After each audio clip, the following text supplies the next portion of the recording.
रात का खाना खत्म हो चुका है, लेकिन खाने के बाद जो सन्नाटा घर में पसर जाता है, वह किसी थके हुए दिन का नहीं, किसी आने वाले तूफान का एहसास दे रहा है।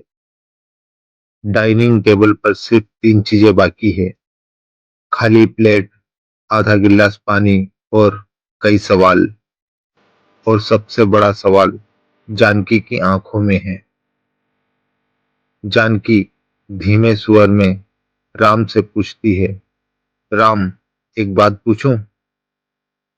राम टीवी बंद कर देता है, मोबाइल को मेज पर उल्टा रख दिया है, जैसे बाकी इंसानों की तरह उसका ध्यान भी अब एक ही चीज पर टिक चुका है, बंगला नंबर 217 पर।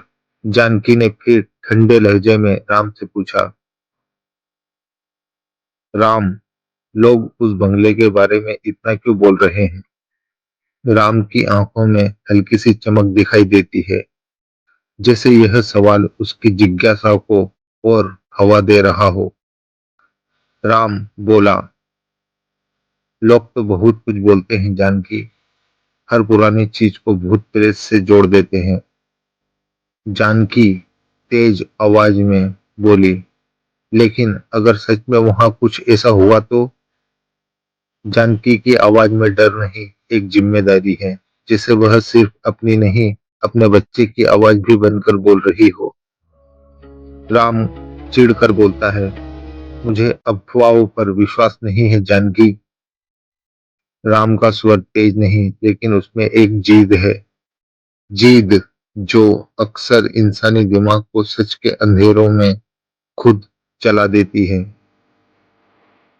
जानकी सवाल को और गहरा बनाते हुए कहती है, तो उन अफवाहों को समझने की कोशिश क्यों नहीं करते?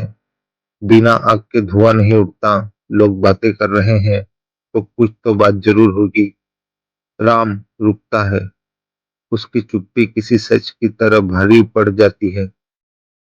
राम कहता है, मैं निर्णय ले चुका हूँ, इतना बड़ा बंगला, वो भी इतने कम दाम पर। मैं इस मौके को सिर्फ डर की वजह से नहीं छोड़ सकता जानकी। जानकी आंखों में साहस लेकर स्पष्ट कहती है, डर या लालच? जानकी का यह सवाल राम की खरीद को नहीं, राम की नीयत को चुनौती दे रहा है। राम कुर्सी पर बैठते हुए कहता है, मैं यह हमारे लिए कर रहा हूँ, हमारे बच्चे के लिए कर रहा हूँ। राम उठकर चाबी उठाता है, जैसे फैसला सुना रहा हो। जानकी धीरे कांपते स्वर में बोली, ठीक है, तो मैं भी आपके साथ चलती हूँ।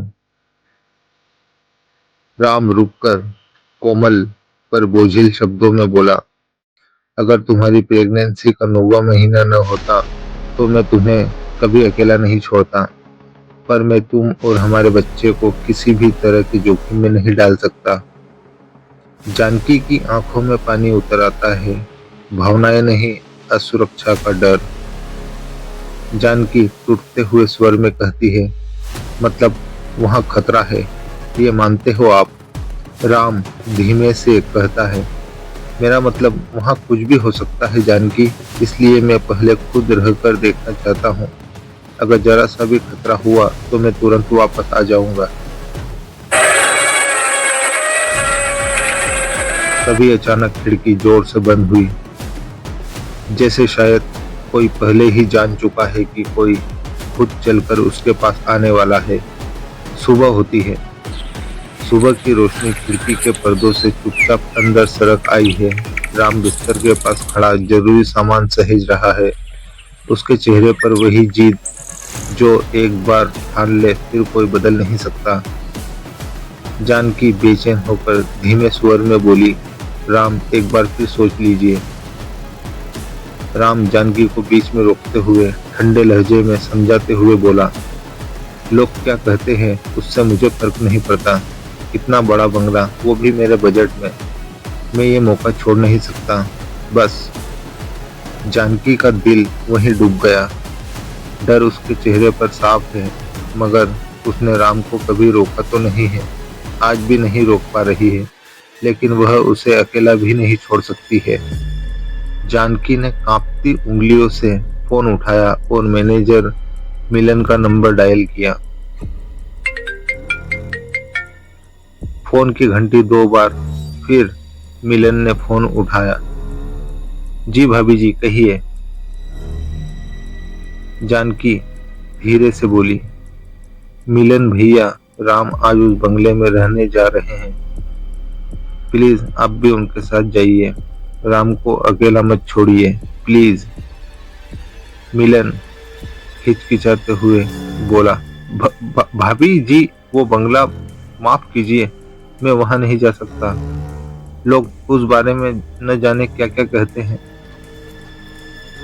जानकी सख्त लेकिन कांपती आवाज में बोली, लोगों की बात छोड़िए भैया, बस आप साथ जाइए, इतना ही काफी है।